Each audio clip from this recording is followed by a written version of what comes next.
Hello and welcome to the Cap Psych Pod. I'm Kristen Davey, Operations Manager here at Capital Psychological. Today we're joined by Andrew Holmes. Andrew has over 15 years of experience in sleep diagnostics and PAP therapy. Andrew founded Sleep Efficiency here in Ottawa and has been providing individuals with take-home sleep testing since 2015. Today, Andrew will be shedding some light on the effect that sleep can have on mental health, different types of sleep disorders, and he will provide tips on how to improve sleep hygiene. Andrew, thanks so much for joining us today. Thank you for having me. Pleasure to be here. I think it's fair to say that many people may not fully realize how much sleep can affect their mental health. Can you walk us through some ways that sleep can either help or hinder a person's mental wellness? Absolutely. So sleep, it's really a new field of study, comparatively speaking. They didn't really think much was going on up until maybe the 60s or so, where they actually realized there was a lot more brain function happening when we slept than what was once thought. Prior to about 1958, 1959, sleep was looked upon as just this kind of dormant period where it was involuntary. We know we had to do it. We didn't really know why. We didn't really know what the benefits were, although it was absolutely 100% necessary. Around 1958, 1959, they started doing a couple of EEG tests, which are electroencephalogram. And that's when they realized that the brain is actually quite active during sleep and where sleep cycles kind of came from. Sleep cycles are 90 minutes in duration, where we go through the lightest stages of sleep to the deepest stages of sleep, and we close out with a REM period. And that 90-minute cycle kind of repeats itself over and over and over again throughout the course of the night. Each one of those stages of sleep is really responsible in giving our body back something. Our slow wave sleep is responsible for our physical restoration. Growth hormone is released, muscle and tissue regeneration take place. So if you've built a deck, or you've gone for a long walk, or you're recovering from an operation, that's when your body physically heals itself. When we go into our REM sleep, that's responsible for our cognitive restoration, our mental horsepower, where we have memory consolidation take place. So things that we have learned in the beginning of the week kind of consolidated into our long-term memory. So our memory recall is kind of impacted by that. So again, all this different brain function that's happening while we're sleeping is necessary, and it impacts our physical, emotional, and mental health on a great scale. So really what you want to consider is, am I getting enough sleep? What is that kind of magic hour? And is my sleep quality in nature? There are a few different things that you want to examine there. Okay, that makes sense for sure.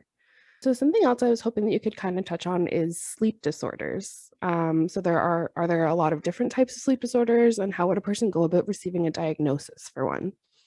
Yeah, so there's actually over 100 different types of sleep disorders, and I know a little bit about all of them and a lot about most of them. Basically, there are some primary sleep disorders that would be things such as sleep apnea or restless leg syndrome, periodic leg movements. Then there's this whole subset of sleep disorders that are kind of categorized into what they call parasomnias. And parasomnias are abnormal things that are happening throughout the course of the night. The most common one would be sleepwalking, for instance. Another thing would be sleep eating. Some people actually don't realize it, but they're fully asleep, and they actually get up and in an unconscious state make a full meal. They don't really understand why there's so much weight gain going on, but that's what's happening. They're getting up in the middle of the night and either preparing themselves a meal, which can be quite dangerous. Obviously, if you can imagine somebody's actually cutting up vegetables or switching on a stove or something like that, it can be quite scary. So yeah, there's all these different types of sleep disorders. With mental health, it's really kind of a bi-directional relationship. People who have issues with mental health often have really poor sleep habits. And people who have poor sleep habits can potentially exacerbate any underlying health conditions, and one of them being mental health as well. We really want to focus in on the amount of sleep. If we were to look at, getting best optimal sleep for peak performance, to make sure that you're well rested, to make sure that you're able to handle anxiety levels the next day, to be able to make sure be able to handle the stress that's thrown at you.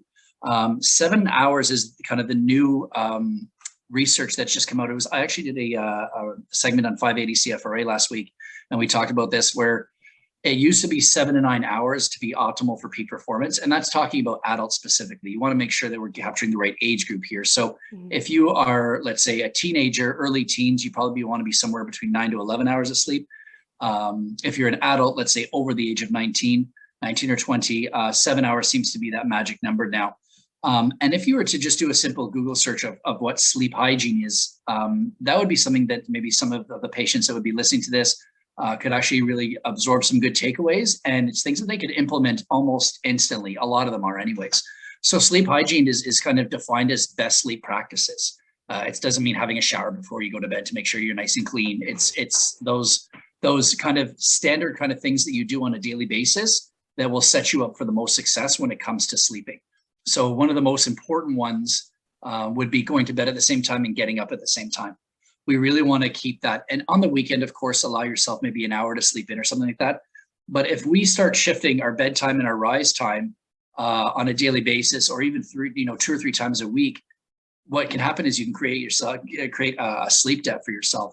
So, bedtime and rise time is absolutely critical. So let's say, you should make a strong decision. If it's 11 o'clock, you're going to go to bed 7 o'clock every single morning. You wake up, get your feet on the floor. If you end up sleeping in a little bit too much that day, then you're going to impact your ability to fall asleep that night. If you go to bed too late and you get out, you have to get up early. Maybe you're going to take a nap in the afternoon, and now that's going to affect your sleep onset latency for that particular evening as well. So just like when we're kids, sleep craves routine. It wants to be in that same kind of time frame. We talked briefly about sleep cycles, and those are all kind of factored into this kind of basic sleep hygiene tactic of same bedtime, same rise time. If we keep that consistent, our body will naturally wake us up and bring us out of a lighter stage of sleep because it's used to waking up, and that sleep cycle will kind of exit itself naturally, versus if you're going to bed and waking up at different times, you can wake up out of a slow wave sleep, which is our deepest form. And what you create there is something called sleep inertia, which is a sleep drunkenness, a sleep grogginess. So you can actually wake up feeling exhausted, and it can take 2 to 3 hours because you were ripped out of a sleep cycle that you weren't able to finish. So again, one of the biggest things you want to look at is going to bed at the same time, getting up at the same time. Another good one for sleep hygiene best practices would be exposing yourself to daylight, and this all impacts our mental health as well. Seasonal affective disorder is obviously that happens with the winter months, called winter depression often. But exposing yourself to daylight throughout the daytime is light enters your eye via the retina, and it impacts what we call your circadian rhythm. Your circadian rhythm is responsible for your sleep-wake cycle. It's your body's internal clock. So the more exposure to natural light and daylight you can absorb throughout the daytime, it's going to put you in a position to be more tired in the evening. Alternatively as well, you should be adjusting all the lights in your house maybe an hour or two before bed. Obviously having a phone in your bedroom or a TV is not a great sleep practice. It may be comfortable, and I know lots of people do it. A lot of studies show now that blue light actually delays the release of melatonin, which is a sleep-inducing hormone. So your body's actually trying to fall asleep and try to release melatonin into your system to allow sleep onset to take place. But if you've got a phone staring in your eye, it's like shining a flashlight right into your eyes, and that's going to delay the release of melatonin, and in turn, not allowing you to fall asleep easily. So I would suggest to some of the listeners, a National Sleep Foundation is a great source to go to. And just type in sleep hygiene best practices. It all talks about, the impact of caffeine, when we should eat our meals, not too close to bedtime, all of these different sleep practices. And again, a lot of them are things you can implement almost immediately that'll end up having a significant effect on your sleep in a very short period of time. Okay, that makes sense.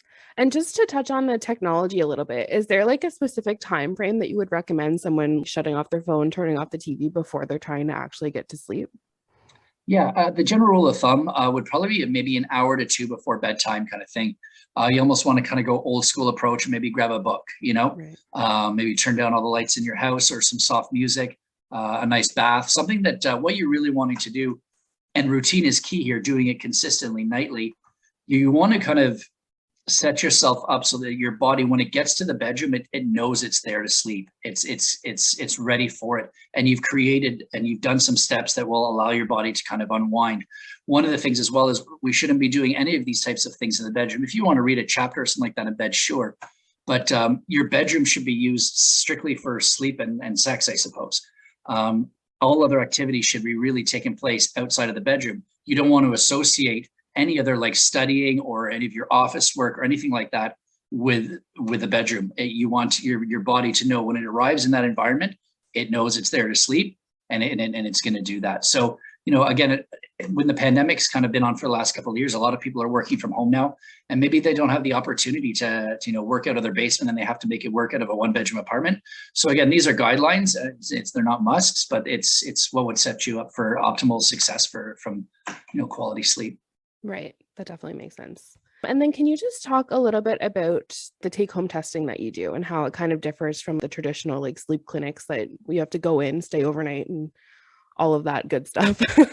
Yeah, there's been a bit of a shift in the way healthcare is being delivered right now, and it needs to. The population is going through the roof. A lot of the hospitals, a lot of the outpatient testing and things like that kind of still operate in an analog style. You got to go to the building to get it done. It's got to be on a very specific date. So we're going to book you for a test 6 months from now on a Wednesday at 9:00 at night. A lot of people have a hard time committing to that. So what we offer is diagnostic take-home sleep testing, where this is all done from the comfort of your own bed. It's specifically looking for sleep apnea, though. So if the indications are that maybe how you wake up gasping for air, some of your symptoms wake up gasping for air, you're excessively tired throughout the daytime, morning headaches, these types of things would indicate that maybe sleep apnea is the culprit. Then that's what we specifically test for. Any sort of respiratory related sleep disorder breathing. If you have issues, let's say like insomnia, for instance, or you want to investigate any sort of those parasomnias that I talked about, REM behavior disorder, then a hospital is a lot more comprehensive and they still serve a wonderful purpose. But the wait times for sleep tests are in excess of 6 months. Whereas with sleep efficiency, we're able to offer patients sometimes the next day appointment, if not definitely within a couple of days. So it's the notion that they come to the office, they pick up one of our kits, they go home, they sleep with it in the comfort of their own bed. And it's all around their sleep schedule, whatever time they want to go to bed. A lot of shift workers can't go to a sleep test at a hospital because their shift maybe starts at 10 or 11 o'clock at night and they work all throughout the night. So we kind of cater to a large group that would prefer that. A lot of patients with PTSD don't like the idea of sleeping. I don't like the idea of sleeping in a hospital, to be honest, on a bed that's been slept on 1,000 times before, overhead pages going. Exactly. It's not really conducive to a good night's sleep. So yeah, the sleep efficiency was kind of born about 4 or 5 years ago, where I saw the need to offer a different type of service where we can offer a more timely service.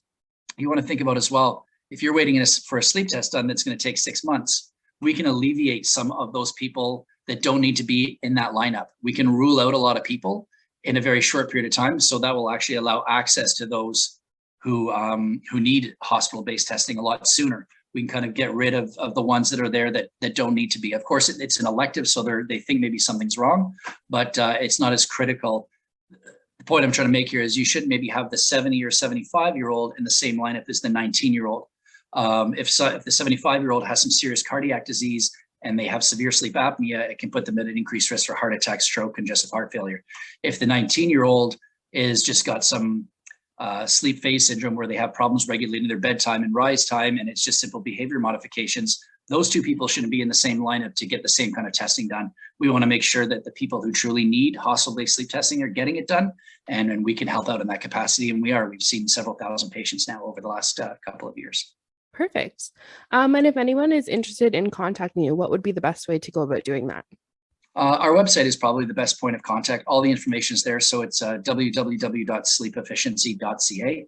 Patients can actually self-refer. We don't require a referral from the physician, although we do require a family physician involved for follow-up. So they can actually go directly to our website, sleepefficiency.ca. They can click the request a sleep test. They can submit their own referral.